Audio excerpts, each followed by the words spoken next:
गई और सुमित ने काजल के साथ शादी कर ली। शादी के बाद हमारी बहू भले ही कम पढ़ी लिखी है, लेकिन लाखों में एक है। सही कहती हो। पड़ोस वाले शर्मा जी अपनी बहू से बड़े परेशान हैं। उनकी कोई बात ही नहीं सुनती। अरे लेकिन हमारी काजल, वो तो हमारा खूब कहा मानती है और घर का काम भी कितने अच्छे से करती है। सही कहती है मम्मी। पहले मुझे भी लगता था आजकल के जमाने में सिर्फ 9th क्लास पास लड़की कुछ अजीब लगता है, लेकिन घर उसने कितने अच्छे से संभाल लिया है। अब बेटा, पढ़ाई तो वो अपनी परिस्थितियों की वजह से नहीं कर पाई, लेकिन बाकी काम तो अच्छा ही करती है। अच्छा मम्मी, शाम को मेरे ऑफिस के दोस्त और उसकी वाइफ घर पर आ रहे हैं काजल से मिलने के लिए। अरे ये तो बहुत अच्छी बात है बेटा, लेकर आओ तुम्हारे दोस्तों को। शाम के वक्त काजल, ये मेरा दोस्त अजय है और ये उसकी पत्नी Sonali. Hello Kajal, how are you? Are you working somewhere? माफ करना जी, मैं आपकी बात समझ नहीं पाई।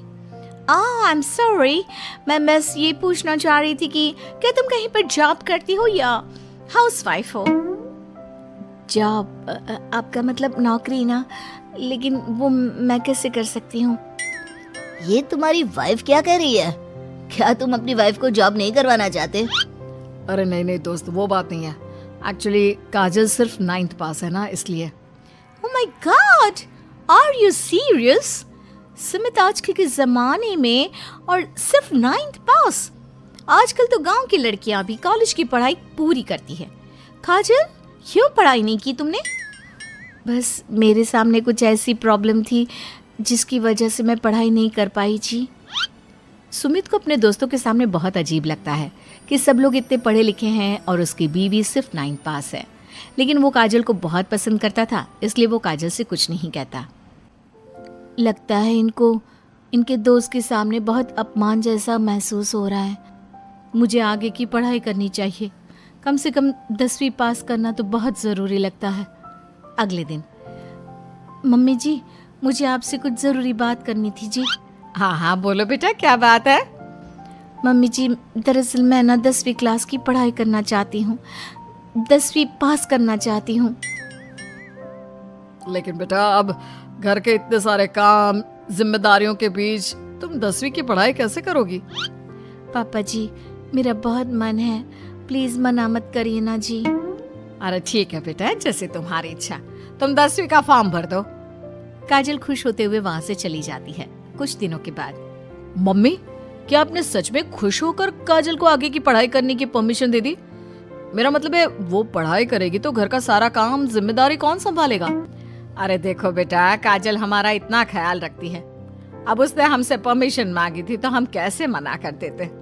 और वैसे भी एक बार एग्जाम देने दो, उसका मन रह जाएगा। तुम्हें क्या लगता है, अब शादी के बाद 10वीं की परीक्षा पास करना आसान होता है क्या? अरे कुछ हो या ना हो, पर अगर हम मना कर देते तो उसे बुरा लग जाता ना। हाँ, वैसे आपकी बात तो ठीक है। मम्मी पापा, हमें काजल का दिल नहीं तोड़ना चाहिए। अगर कुछ होगा तो ठीक है, नहीं तो कोई बात नहीं। वैसे भी एग्जाम पास करना बहुत मुश्किल सी बात है। 1 महीने के बाद, मम्मी जी, मुझे 10वीं का एग्जाम देना था, लेकिन एक प्रॉब्लम है। अरे क्या हुआ बेटा, बताओ मुझे। मम्मी जी, मैं प्रेग्नेंट हूँ और ऐसी हालत में मुझसे पढ़ाई और काम दोनों चीजें नहीं हो पा रही है। अरे कोई बात नहीं बेटा, तुम अंदर कमरे में जाकर आराम करो, हम कुछ सोचते हैं। काजल के जाने के बाद, मैंने कहा था ना, इसे अपने मन की कर लेने दो, हम मना करते तो बेकार में बुरा मान जाती। अब प्रेग्नेंट हो गई है, पढ़ाई तो वैसे ही नहीं कर पाएगी। सही कहती हो तुम, लेकिन मुझे लगता है कि बहू का 10वीं पास करने का बहुत मन था। मम्मी, उस दिन जब मेरे दोस्त घर पर आए थे ना, तो मैंने काजल का चेहरा देखा था। वो बहुत उदास हो गई थी, शायद उन लोगों के सामने खुद को काफी नीचा महसूस कर रही थी। अरे लेकिन बेटा, हमने तो परमिशन भी दे दी ना, अब प्रेगनेंसी और घर की जिम्मेदारियों के चलते कैसे सबको संभालेगी? मम्मी, मैं भी चाहता हूँ कि काजल 10वीं पास करे और अपनी जिंदगी में कुछ बन जाए, लेकिन बेटा हम कर भी क्या सकते हैं? वो माँ बनने वाली है, उससे नहीं हो पाएगा। 1 सप्ताह के बाद, मम्मी, मैंने सोच लिया है कि काजल 10वीं पास करके ही रहेगी। मैंने अपनी कंपनी में 3 महीने की छुट्टी डाल दी है। अरे लेकिन क्यों बेटा, तुमने 3 महीने की छुट्टी क्यों डाल दी? एग्जाम तो काजल को देना है, तुम्हें नहीं। और तुम्हारे छुट्टी लेने से क्या होगा? पढ़ाई तो काजल को करनी है ना। देखो मम्मी, उसकी तबीयत और घर के काम, इन सब के चलते वो पढ़ाई नहीं कर पाती। तो अगले 3 महीने के लिए जो भी काम काजल करती है वो सब मैं करूंगा। अच्छा, तो तुम ये चाहते हो कि काजल सिर्फ और सिर्फ अपनी पढ़ाई पर ध्यान दे? बिल्कुल मम्मी, एक बार अगर अपनी बीवी की मदद नहीं की तो जिंदगी में फिर क्या किया। अगर हमारा बेटा अपनी बीवी के लिए इतना कुछ सोच सकता है तो हमें भी कुछ करना चाहिए। बात तो आपकी सही है। ठीक है बेटा, तू मेहनत करके काजल को पढ़ाने लिखाने का काम कर, घर की जिम्मेदारी मेरी। और देखो बेटा, रही बात तुम्हारी नौकरी से छुट्टी लेने की, तो कुछ दिन मैं अपनी दुकान पर जमकर काम करूंगा ताकि हमें पैसों की कोई परेशानी ना आए। ये हुई ना बात। आपके जैसे मम्मी पापा हो तो फिर डरने वाली कोई बात ही नहीं है। जिसका आप लोगों के जैसा परिवार हो जी, उसे तो अपनी जिंदगी में कोई प्रॉब्लम आ ही नहीं सकती। अब देखिएगा, मैं खूब मन लगाकर पढ़ाई करूंगी जी। 3 महीने बाद काजल की एग्जाम भी हो जाती है और उसके रिजल्ट का दिन भी आ जाता है। अरे बेटा जल्दी देखो, हमारी बहू पास तो हो गई ना। अब हम सब ने मिलकर काजल की एग्जाम के लिए बहुत मेहनत की है बेटा। ये सिर्फ उसका नहीं, हम सबका रिजल्ट है। लेकिन मम्मी, उसका रोल नंबर तो कहीं मिल ही नहीं रहा। आप सबसे पहले 3rd डिवीजन और फिर 2nd डिवीजन में देखिएगा, क्योंकि इससे ज्यादा तो मैं कर भी नहीं सकती थी जी। अरे वही तो कर रहा हूँ काजल, तुम्हारा नाम तो 1st डिवीजन में भी नहीं है। अरे कहीं ऐसा तो नहीं ना कि हमारी बहू 10वीं में फेल हो गई? अरे ये तो बहुत गलत हुआ। हम सब ने तो उसका पूरे मन से साथ दिया था, और मैंने तो 3 महीने के लिए अपनी नौकरी भी छोड़ दी थी। लगता है मेरी किस्मत में पास होना लिखा ही नहीं है जी।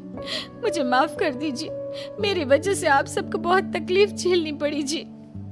तभी अचानक सुमित की नजर टॉप करने वाले स्टूडेंट्स की लिस्ट पर पड़ती है। अरे काजल, तुम्हारा नाम तो मेरिट की लिस्ट में है। देखो, यहाँ तुमने चेक ही नहीं किया। क्या बात कर रहे हो बेटा? हमारी बहू का 10वीं के मेरिट लिस्ट में नाम? अरे वाह वाह, ये तो बहुत खुशी की बात है भाई। हम सबकी मेहनत रंग लाई। मेरिट में मैं अकेली नहीं, मम्मी जी, पापा जी, सुमित जी, हम सब आए हैं। और ये आने वाला बच्चा भी, ये भी तो हमारी फैमिली का हिस्सा है। आज मैं बहुत खुश हूँ, मेरी बीवी ने अपना नाम रोशन करके दिखाया है। लेकिन इस सब के पीछे आप लोगों का पूरा सपोर्ट और मेहनत थी जी। अकेले तो मैं कुछ भी नहीं कर पाती। अभी रिजल्ट को आए हुए कुछ ही दिन बीते थे कि काजल के पास एक फोन आता है। आपके मेरिट में आने की वजह से हमारी कंपनी आपको एक जॉब और आगे की पढ़ाई के लिए स्कॉलरशिप देना चाहती है। थैंक यू सो मच जी। इतना कहकर काजल फोन रख देती है और ये बात अपने परिवार वालों को बताती है। अब देखना, मैं सारी दुनिया को बताऊंगा, मेरी बीवी 9th पास नहीं, टॉपर है, टॉपर। और मैं भी सबको कहूंगी कि मेरी बहू सुंदर भी है, घर के काम भी कर लेती है और 10वीं पास भी है, और अब तो उसके हाथ में बढ़िया नौकरी और पैसे भी है।